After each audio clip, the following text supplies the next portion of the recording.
Welcome back. This is Kristen on our journey through the Bible, one chapter at a time.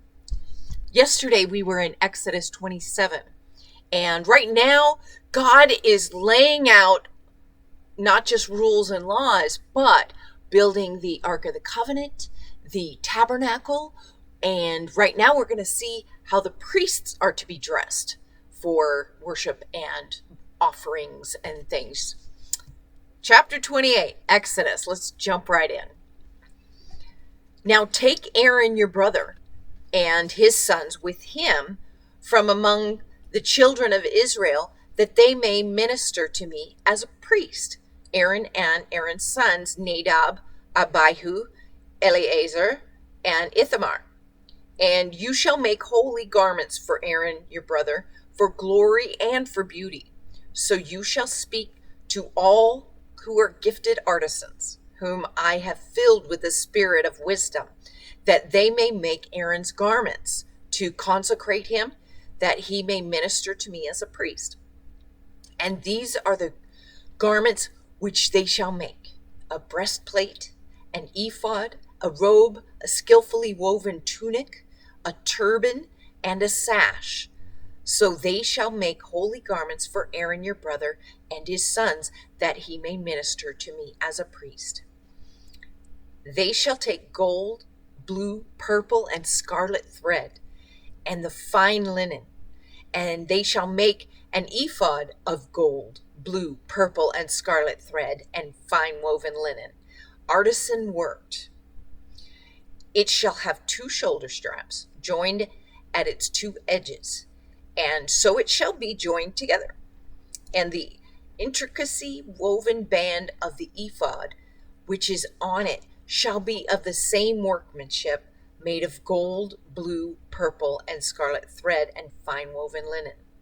Then you shall take 2 onyx stones and engrave on them the names of the sons of Israel, 6 of their names on one stone, and 6 of the names on the other stone, in order of their birth, with the work of the engraver. In some like the engravings of a signet, you shall engrave the 2 stones with the names of the sons of Israel.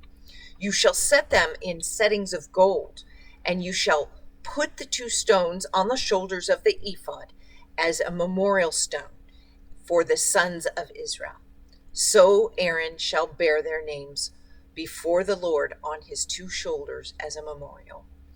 You shall also make settings of gold, and you shall make 2 chains of pure gold, like braided cords, and fasten the braided chains to the settings. You shall make the breastplate of judgment, artistically woven according to the workmanship of the ephod. You shall make it of gold, blue, purple, and scarlet thread, and fine woven linen. You shall make it. It shall be doubled into a square. A span shall be its length, and a span shall be its width.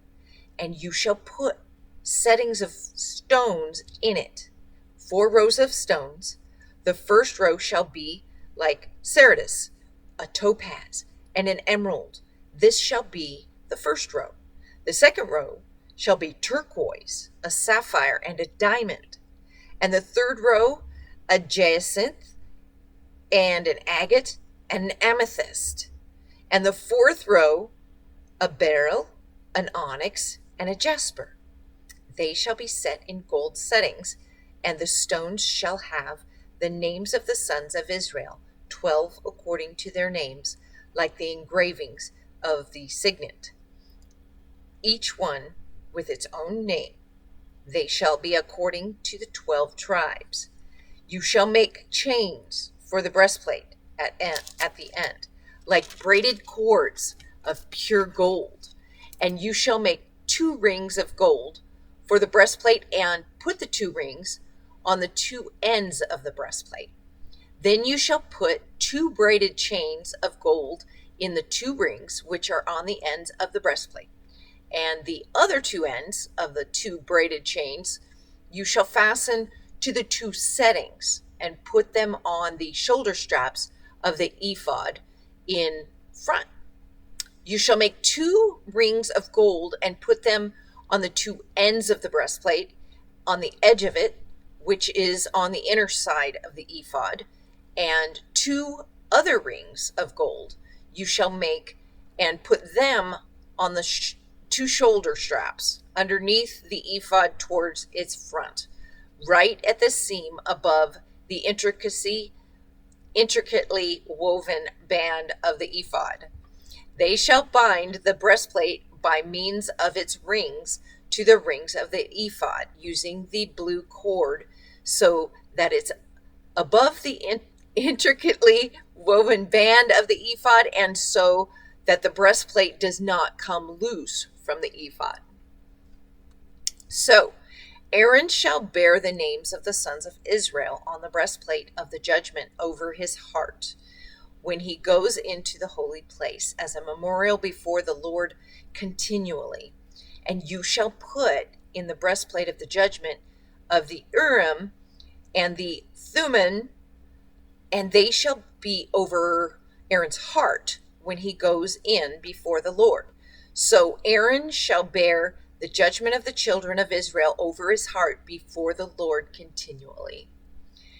You shall make the robe of the ephod all of blue. There shall be an opening for his head in the middle of it. That's a good point. And it shall have a woven binding all around its opening, like the opening in a coat of mail, so that it does not tear.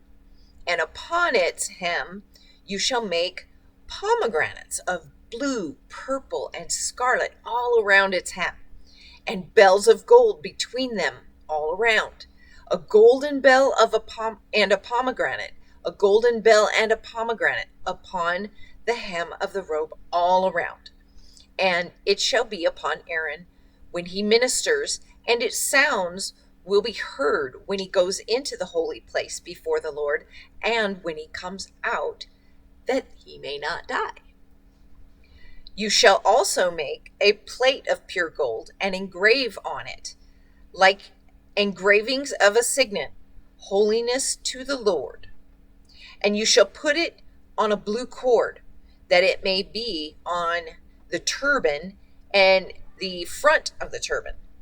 So it shall be on Aaron's forehead, that Aaron may bear the iniquity of the holy things which the children of Israel hallow in all the holy gifts, and it shall always be on his forehead, that they may be accepted before the Lord. You shall skillfully weave the tunic of fine linen thread. You shall make the turban of fine linen, and you shall make the sash of woven work. For Aaron's sons you shall make tunics, and you shall make sashes for them, and you shall make hats for them, for glory and beauty. So you shall put them on Aaron your brother, and on his sons with him. You shall anoint them, consecrate them, and sanctify them, that they may minister to me as priests. And you shall make for the linen trousers to cover their nakedness. They shall reach from the waist to the thighs.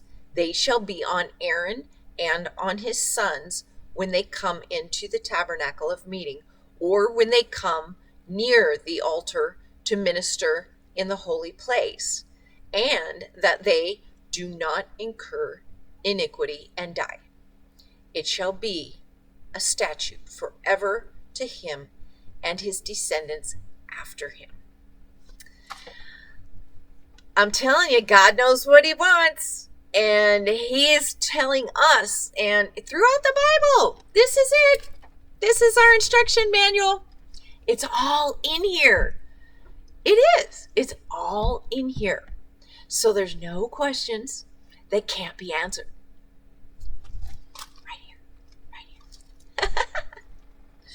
It's so interesting, the detail, down to what thread they're using and what type of metal and what type of color of anyway, everything. It's amazing to me. And again, they all have different meanings. Colors and types of gold and silver and things, they all have different meanings. So dive deeper into it. I use Chuck Smith and Word for Today. You can use John Corson or somebody else, and as long as they're biblical. That's what I love about Calvary Chapel. It's just the Bible. They just teach the Bible. And that's another reason why I'm just reading through the Bible, because that's where it is. Everything's in there. Thanks so much for joining me. I appreciate you coming and joining. And don't forget to subscribe so I know you're out there, and click like if you like the videos, and leave me comments. I love comments. What's God putting on your heart when you listen to the chapter of the day? So I appreciate it again. Talk to you soon. God bless.